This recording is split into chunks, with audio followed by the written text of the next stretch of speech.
Nowadays, during this lockdown period, the commercial activities are affected very much. So, there is a proposal that the amounts lying with banks, mutual funds, provident funds, government securities, LIC premiums should be made available to finance startups, share market, and mutual funds and other risky products. So, whether is it advisable in the best interest of the economy, ensuring security, safety of deposits to the depositors and the people who has deposited. Let us analyze some aspects of these opinions. All these products, financial products of deposits, mutual funds, government certificates, LIC premiums, bonds, all these are to be repaid with interest. And there is a obligation to repay with interest. The part of the banker to repay the deposits along with interest as and when claimed.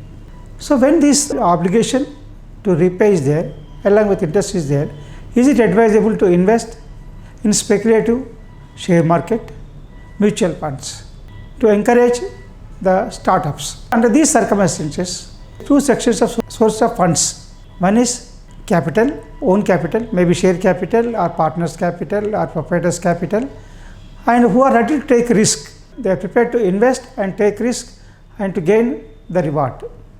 Risk carries reward. So, this is one section. And another section is the organizations which are having obligation to repay, as stated earlier, maybe deposits, in insurance premiums, public provident, but all these things.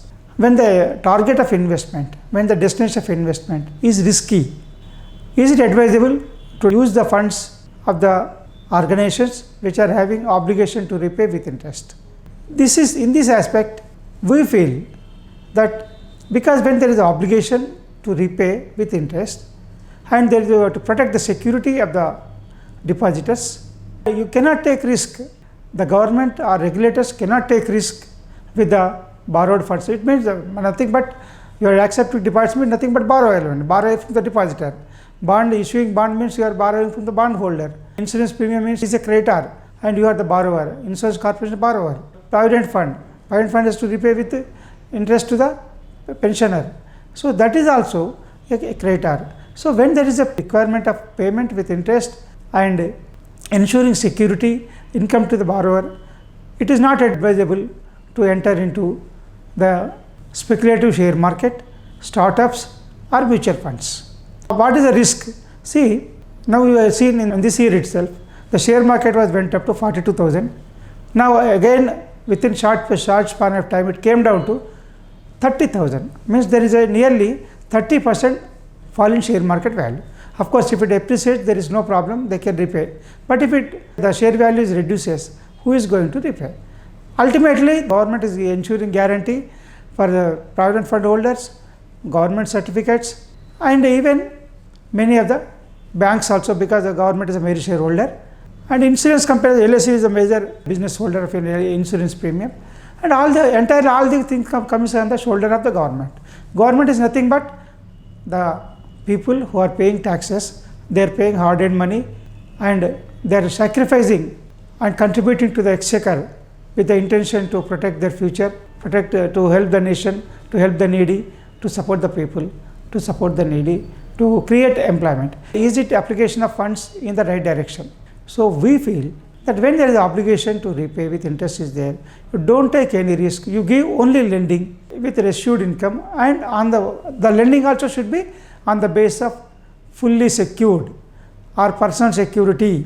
It should not be any risk, not on the basis of ongoing concern or not on the basis of projected revenues, not on the projected turnovers, projected performance. It should be on the basis of security only, because your obligation is to repay with interest and it should be protected. There are other sections where ready to invest and ready to take risk. As stated earlier, they are contributing share capital or contributing to the business firm. They are ready. Their intention is to take risk and earn, and ready to lose. Investment in capital market itself is dare to invest, dare to earn and dare to lose also. The section has to be encouraged to invest in speculative share market, to encourage startups and mutual funds. Why startups should not be encouraged with borrowed funds? Because many of the, you see the history, many of the startups are undertaken by the entrepreneurs, technical people, though doesn't have entrepreneur qualities, though doesn't want to share their talent, and additional third party intervention in investments or business or something like that. And also, out of 10 projects, nearly 6 are failure, only 4 are successful. Means 30% or 40% success is there. In those circumstances, it is better not to invest borrowed funds, because startup itself is risky, and startup itself is based on many combinations, permutation combinations, business situations and competition, global also. So under these circumstances, we need the investment from the capitalist, and who are ready to take risk, and who are ready to take risk by investing in all these share capital as well as mutual funds as well as startups. So there are 2 sections as stated earlier. When there is an obligation, though all these banks and provident funds, insurance premiums, government securities should not grant loans to anybody without security. It should be covered by security of principal amount, interest or income, and liquidity based on the maturity period. So this is one section. This should be protected. This should be means all the depositors, insurance premium holders, provident fund subscribers, government security contributors should be protected with the security of the borrowers who obtain loans from these financial institutions, governments, insurance corporation or PFs. This should be protection.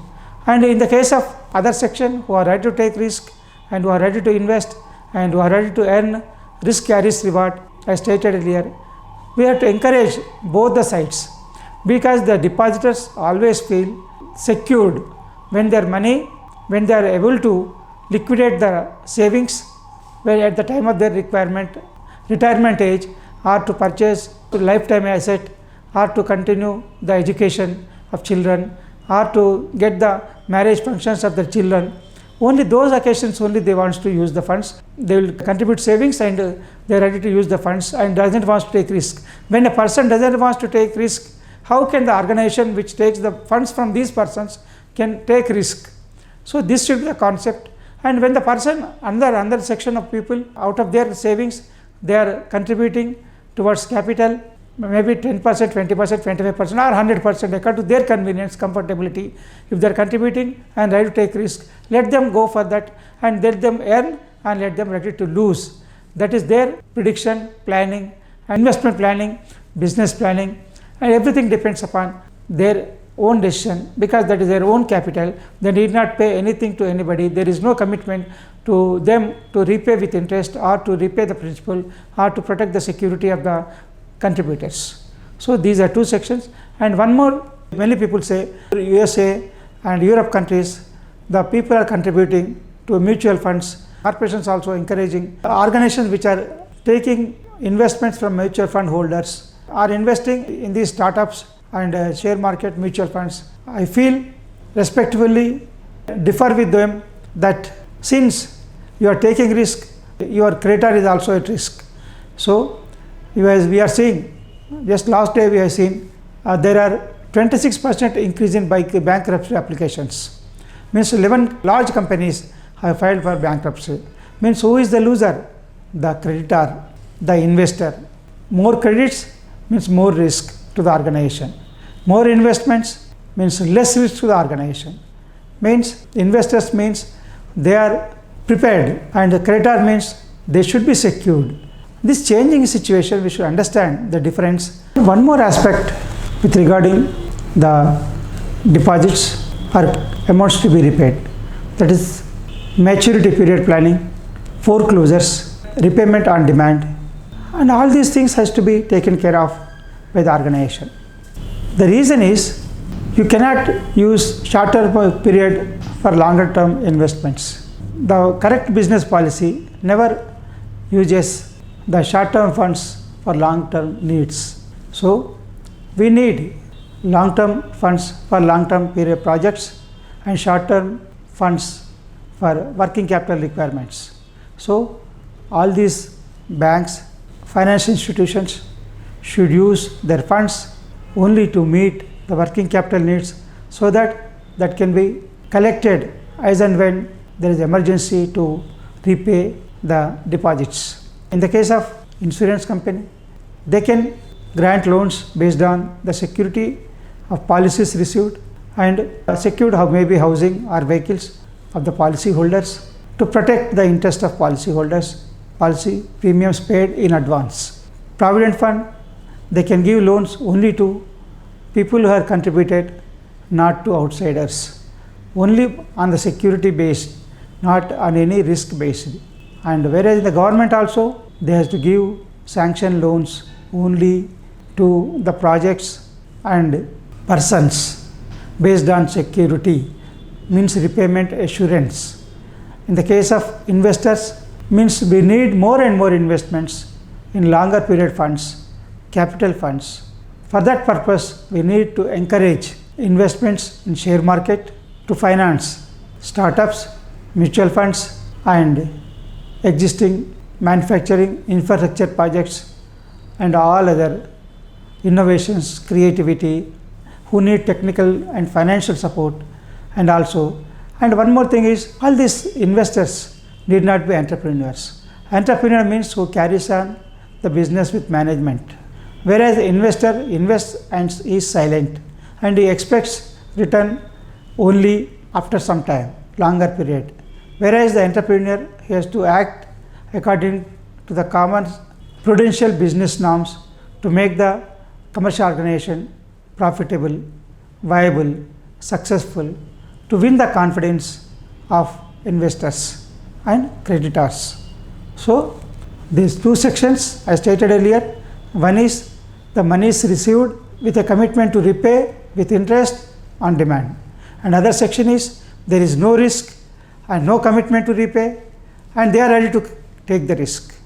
So we have to use the purpose for which, means all the money is received with commitment of repayment should be fully secured and they should be able to repay on demand with interest.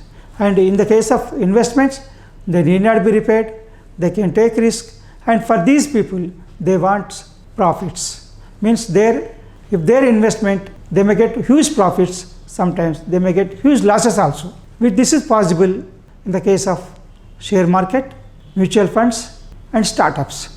So these sections are different and you should have two different sources of funds to invest these projects. We cannot use cross investments from this side to that side to this side. Two sections should be bifurcated, demarked to use two different purposes, and that should be the healthy economy, to make the economy very strong with the parallel depositors money, loan money and capital money, not cross money, like loans against capital, capital against loan. It is not like that. It should be two parallel, it should not be like cross one. It should be like that. So that should be the economist principle of every commercial organization, individual as well as government also. The regulators should protect the depositors, policy holders, mutual fund holders, mutual fund contributors, government deposits with the security of repayment, and whereas the people who invest in share market, who are ready to take risk, they need not be taken care of. For this purpose, what we suggest is the commercial organizations, banks and financial institutions which are dealing with others' money should not be allowed to invest in these sections of, as stated earlier, shares, mutual funds, startups. And the company which is having only share capital, that doesn't have any commitment, only be allowed to invest in the risky share capital, mutual funds, startups, and any innovation, creativity like that. This is our opinion. I think that may be considered, because two sections are different, two has to be treated differently, and two funds contributors target is different, because the depositors always want security for their future, and investors try to take risk, they doesn't need any security. Means the people who are secured, who want security, and the people who doesn't want any security. This is the two sections of contributors and who has to be treated differently for the benefit of themselves as well as for the benefit of the economy as a whole. Thank you.